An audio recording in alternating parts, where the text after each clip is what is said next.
महाराष्ट्र सरकार ने मुंबई और नवी मुंबई के बीच यातायात को और सुगम बनाने की दिशा में एक बड़ा फैसला लिया है। फडणवीस सरकार ने छत्रपति शिवाजी महाराज अंतर्राष्ट्रीय हवाई अड्डे मुंबई एयरपोर्ट को नवी मुंबई अंतर्राष्ट्रीय हवाई अड्डे से जोड़ने वाली एक नई मेट्रो लाइन को मंजूरी दे दी है।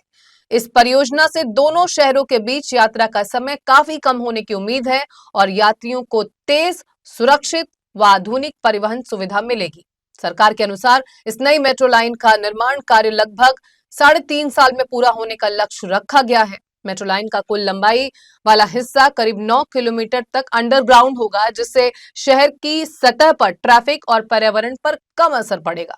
ये मेट्रो लाइन शहरी बुनियादी ढांचे को मजबूत करने के साथ साथ भविष्य की आबादी और यात्री संख्या को ध्यान में रखकर डिजाइन की जा रही है, क्योंकि आने वाले वक्त में जिस तरह से आबादी बढ़ेगी उस पर भी ध्यान रखना बेहद अनिवार्य है, जरूरी है।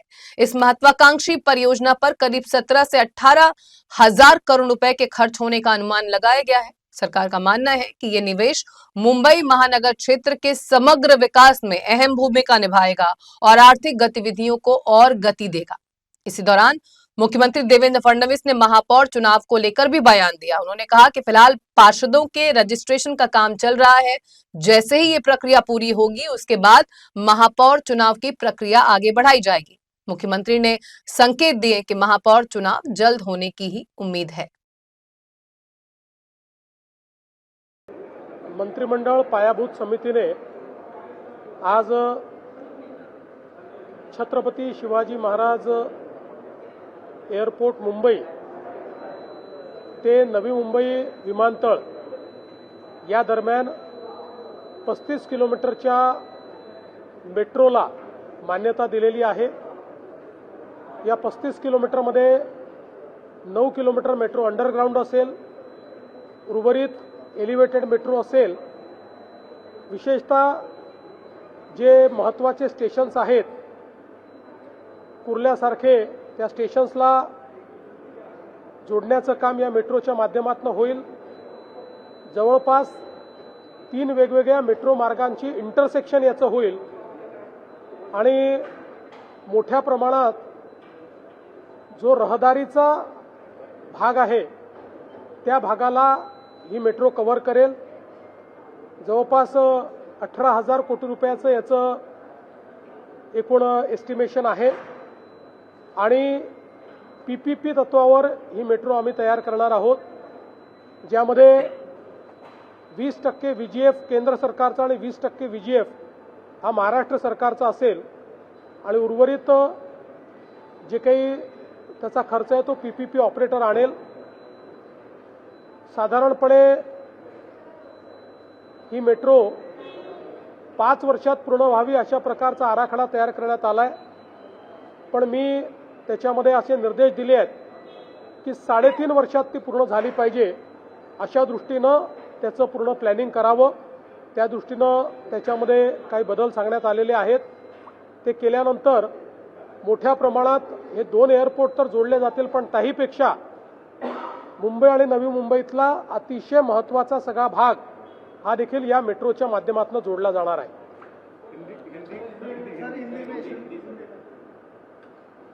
छत्रपति शिवाजी महाराज एयरपोर्ट मुंबई से जो नवी मुंबई में नया एयरपोर्ट तैयार हुआ है, वहां तक 35 किलोमीटर की एक मेट्रो के नेटवर्क को आज मान्यता दी गई है। इसमें से 9 किलोमीटर अंडरग्राउंड होगी, उर्वरित एलिवेटेड मेट्रो होगी। कुल 25 स्टेशंस इसमें होंगे। लोकमान्य तिलक टर्मिनस कुर्ला जैसा जो एक महत्वपूर्ण रेलवे का जंक्शन है उसको भी इसके साथ जोड़ा जाएगा। 2 बड़े रेलवे जंक्शन इसके साथ जोड़े जाएंगे। 3 मेट्रो के अलग अलग जो मार्ग है उनके इंटरचेंजेस इसके साथ जोड़े जाएंगे। तो एक बहुत बड़ी कनेक्टिविटी मुंबई, नई मुंबई और बची हुई पूरी मुंबई ऐसे इसके साथ इस मेट्रो की लाइन के कारण तैयार होने वाली है। करीब 17 से 18 हजार करोड़ रुपया इसके ऊपर खर्चा होगा। ये पीपीपी पर रेलवे लाइन ये मेट्रो की जाएगी। इसमें 20% केंद्र सरकार की इक्विटी होगी, 20% वीजीएफ के रूप में इक्विटी राज्य सरकार देगी और बचे हुए 60% ये जो पीपीपी ऑपरेटर है इनके माध्यम से इसमें आएंगे और हमारा प्रयास है कि 5 वर्ष का ये पूरा काम है इसको 3.5 वर्ष में पूरा करने का हम लोग प्रयास करेंगे। नाशिक महापालिकेच्या बाबतीत 10 दिवस झाले निकाल लागू विरोधकांकडून वारंवार टीका होते की निकाल एकतर्फी लागला, चांगल्या जागा आल्या पण तरी देखील अजून सत्ता स्थापन करू शकले नाही। काय नेमकं अडचण आहे आणि अजून जुळवेल?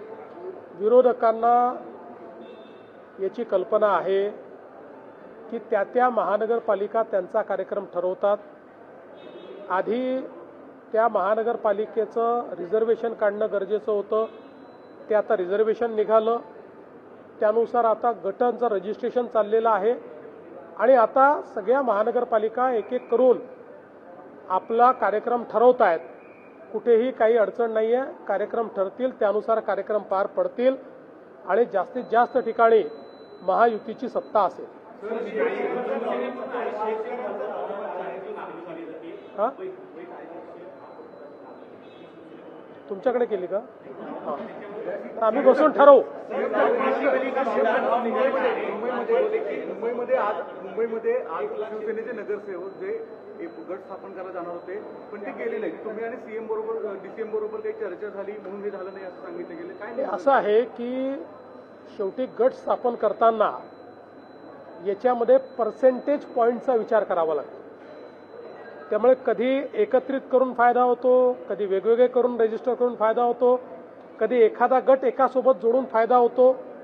शेवटी सगळं गणित जे आहे, महापौर जर सोडले, महापौर आणि उपमहापौर, तर सगळे पदं ही तुमच्या एकूण संख्येच्या किती टक्के तुमची पर्सेंटाईल तयार होतं याच्यावर तुम्हाला पुढची पदं मिळतात। त्यानुसार त्याचा अंदाज घेणं आमचं चाललेलं आहे। त्या आधारावर आम्ही हा निर्णय करू की दोन्ही गट एकत्रित रजिस्टर करून फायदा आहे की वेगवेगळे करून फायदा आहे किंवा एखादा छोटा गट त्यांच्यासोबत किंवा आमच्यासोबत जोडून फायदा आहे। अशा पद्धतीनं त्याचा निर्णय करूनच मग या संदर्भातलं रजिस्ट्रेशन होईल। जो लॉंग मार्च या ठिकाणी निघालेला आहे त्या संदर्भात एक मंत्र्यांची शक्ती प्रदत्त समिती तयार करण्यात आली होती। त्या कमिटीला चर्चा करून निर्णय घेण्याचे सगळे अधिकार देण्यात आले होते। त्यानुसार ती कमिटी मीटिंग घेते। बावनकुळे साहेब देखील त्याच्यामध्ये होते। महसूलचे जे विषय होते त्या विषयांचा त्यांनी समाधानकारक त्या ठिकाणी तोडगा काढलाय। इतर विषयांवर बैठक चाललेली आहे। आमचा प्रयत्न आहे की अतिशय सन्मानजनक तोडगा काढूनच या ठिकाणून ते शिष्टमंडळ परत जाईल। पॉझिटिव्ह निर्णय घेतले गेले होते या संदर्भात, मात्र त्याचं रिफ्लेक्शन जे आहे ते ग्राउंडवर झालं नाही। असं नाही आहे, निर्णयाची अंमलबजावणी झाली पण समाधानकारकरित्या कदाचित ती झाली नाही किंवा अजून त्यातनं काही नवीन प्रश्न निर्माण झाले। त्यामुळे तेही प्रश्न आम्ही सोडवू। शेतकरी, आदिवासी हे जिथे असतील तिथे सरकार सकारात्मकच राहील। नॅशनल पार्कमध्ये बोरवलीच्या मुंबईतल्या गटनोंदणीच्या संदर्भातला विषय आहे, तर ते शिवसेना नोंदणी करणार ती परत बोललो बोरवलीच्या भाजपच्या सांगण्यामुळे किंवा हस्तक्षेपामुळे ऍक्शन रद्द झाली अशी एक अपडेट। असा हस्तक्षेप वगैरे काही नसतो। आम्ही दोघं एकत्रित काम करणारे लोक आहोत, त्यामुळे आम्ही चर्चा करतो आणि चर्चेनंतर त्याचा निर्णय करतो। ते नोंदणीला जातील त्यावेळी आमचं ठरूनच नोंदणी होईल। आम्ही नोंदणी करू तर ठरवूनच नोंदणी करू आणि आम्ही यदा कदाचित निर्णय घेतला एकत्रित नोंदणी करायचा तोही ठरवूनच करू। कुठलाही हस्तक्षेप याच्यामध्ये नाही आहे। हे पुन्हा सांगतो सिंपल गणित आहे, पर्सेंटेजचं गणित आहे। त्यामुळे त्याच्यामध्ये स्टँडिंग कमिटीत जास्तीत जास्त मेंबर येण्याकरता पर्सेंटेज पॉइंट हे कुठल्या कॉम्बिनेशननी तयार होतात ते कॉम्बिनेशन आम्ही करू। शुद्ध राजकारण आहे।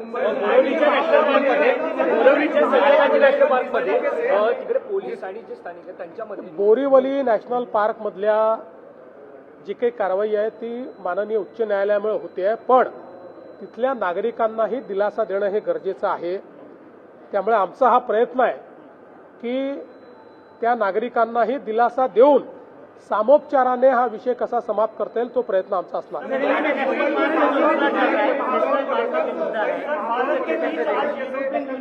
साइन हुई है जिसको मदर्स ऑफ ऑल डील कहा जा रहा है, किस तरह से देख रहे हैं आप? देखिए, इसके ऊपर चूंकि मैं आज कैबिनेट की बैठक में था, इसलिए उसकी पूरी जानकारी मेरे पास नहीं है, लेकिन इस डील का हम बहुत बेसब्री से इंतजार कर रहे थे।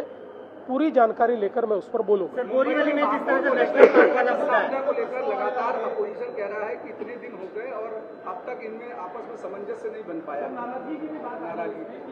अरे भाई, मैं आपको दूसरा सवाल पूछता हूं।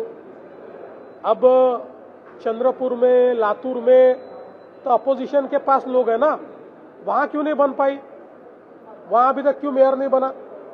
इसका कार्यक्रम होता है, इसमें पहले रिजर्वेशन होता है, रिजर्वेशन के बाद जो गुट है उसकी पंजीयन होता है, रजिस्ट्रेशन होता है, उसके बाद चीजें होती है। देखो, अपोजिशन को अभी हमारे ऊपर टीका टिप्पणी करने के सिवा कोई काम ही बचा नहीं है। क्या साथ सर नेशनल पार्क